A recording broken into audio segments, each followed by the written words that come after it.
जमानत दी। आज देश के सबसे उच्चतम न्यायालय, देश के सुप्रीम कोर्ट ने अरविंद केजरीवाल जी को जमानत दी।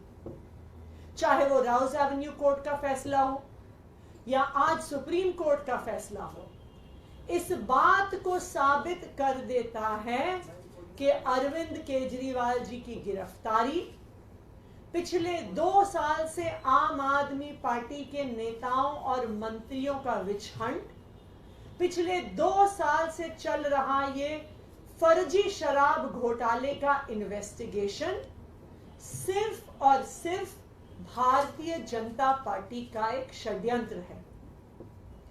भारतीय जनता पार्टी आम आदमी पार्टी का, दिल्ली सरकार का, दिल्ली के लोगों का काम रोकने के लिए साजिश रच रही है और इसीलिए उन्होंने दिल्ली के चुने हुए मुख्यमंत्री को एक फर्जी केस में बिना किसी सबूत के जेल में डाल दिया। राउज एवेन्यू कोर्ट ने जब अरविंद केजरीवाल जी को जमानत दी थी तो बहुत स्पष्ट तौर पर कहा, और एक बार नहीं बार बार कहा कि इन्फोर्समेंट डायरेक्टोरेट के पास अरविंद केजरीवाल जी के खिलाफ कोई सबूत नहीं है।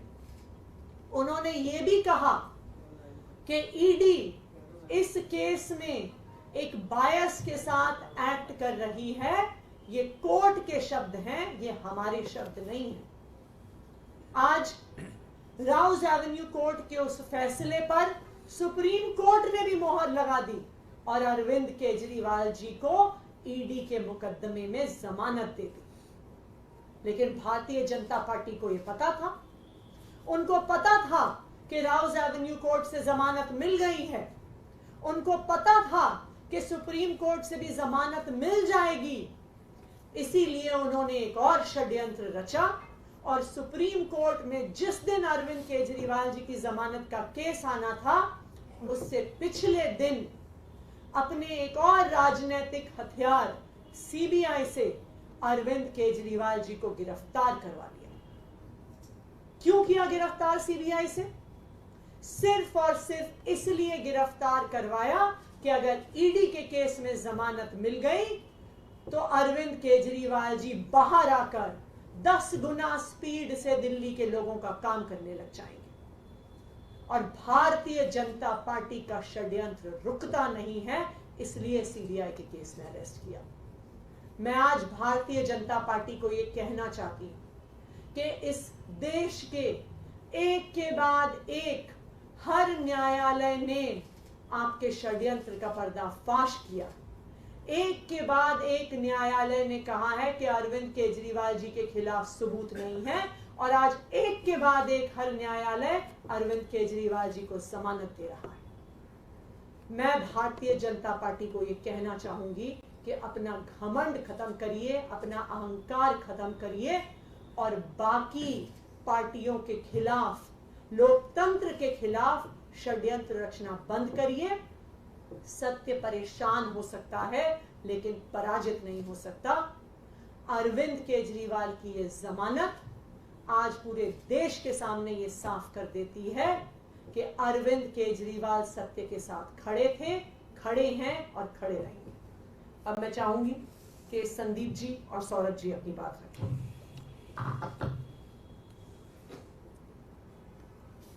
आज माननीय सुप्रीम कोर्ट ने जो फैसला दिया है वो पूरे देश के लिए एक ऐतिहासिक फैसला है। कई फैसले ऐसे होते हैं जो देश के लिए एक दिशा निर्धारण का काम करती है। आज जो फैसला आया है वो बड़ा स्पष्ट कर देती है कि जो तथाकथित शराब घोटाला भारतीय जनता पार्टी द्वारा जो रचित है वो पूरी तरीके से सुप्रीम कोर्ट ने उसको ध्वस्त कर देता है। सुप्रीम कोर्ट में जाने से पहले इस पर special court, PMLA special court का ऑर्डर आया था। उस ऑर्डर को पढ़ने पर किसी भी व्यक्ति के मन में ये संदेह नहीं रहेगा कि भाई ये केस क्या है। उस ऑर्डर में 3-4 चीजें बड़ी स्पष्ट लिखी हुई है। पहला कि कोई पैसे का लेन देन नहीं हुआ है। दूसरा, पैसे की कहीं एक चवन्नी की बरामद नहीं हुई है। तीसरा, अरविंद केजरीवाल जी का और पार्टी का दूर दूर से किसी चीज में कोई नाता ही नहीं है। जब करप्शन ही नहीं है इस पे, तो नाते का सवाल ही नहीं है।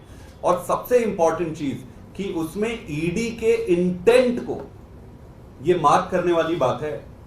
कोर्ट के ऑर्डर में ईडी के इंटेंट पे बड़ा क्वेश्चन मार्क लगा है कि ईडी जो है बड़े एक मैलिफाइड इंटेंट के साथ काम कर रही है। ये बहुत बड़ी बात है। जब कोई एक एजेंसी अपने खोटे नियत के साथ किसी पक्ष के साथ व्यवहार करती है तो वो बहुत गंभीर विषय हो जाता है। स्पेशल कोर्ट के बाद मुद्दा आज सुप्रीम कोर्ट में आया। सुप्रीम कोर्ट में एक बड़े प्रश्न पर विचार किया जा रहा था। और बड़ा प्रश्न क्या था? वो बड़ा प्रश्न ये था कि क्या ये पूरे का पूरा अरेस्ट ही इलीगल है? तो कोर्ट ने अपने तरीके से अध्ययन करके इसको बड़े बेंच के पास भेजा है। जो भी होगा वो देश के लिए अच्छा ही होगा, दिशा निर्धारण होगा आगे।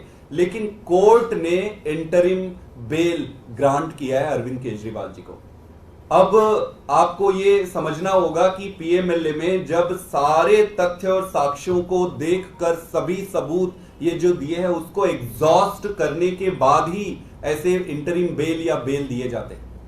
तो मेरा ये सबमिशन है भारतीय जनता पार्टी से कि हर कोर्ट में आपको मुंह की खानी पड़ रही है और ये केस सिर्फ आपके द्वारा रचित एक सर्कस है। तो इस सर्कस को बंद करिए। देश का और जनता का और खास करके दिल्ली की जनता का समय व्यर्थ ना करें। नरेंद्र मोदी जी ने, अमित शाह जी ने और भारतीय जनता पार्टी ने इस देश को एक ही चीज दिया है। हर व्यक्ति का हर कार्यकाल की एक देन होती है कि भाई इसने क्या दिया, इसने क्या दिया, इसके कार्यकाल में क्या मिला। तो भाजपा के मोदी जी और अमित शाह के कार्यकाल में एक ही चीज मिला है उस देश को, और वो है ये तानाशाही की ऐसी व्यवस्था जिसमें जिस राजनीतिक दल और राजनेता को ये सामने से हरा नहीं सकते या उनका सामना नहीं कर सकते, उनको गलत तरीके से फ्रॉड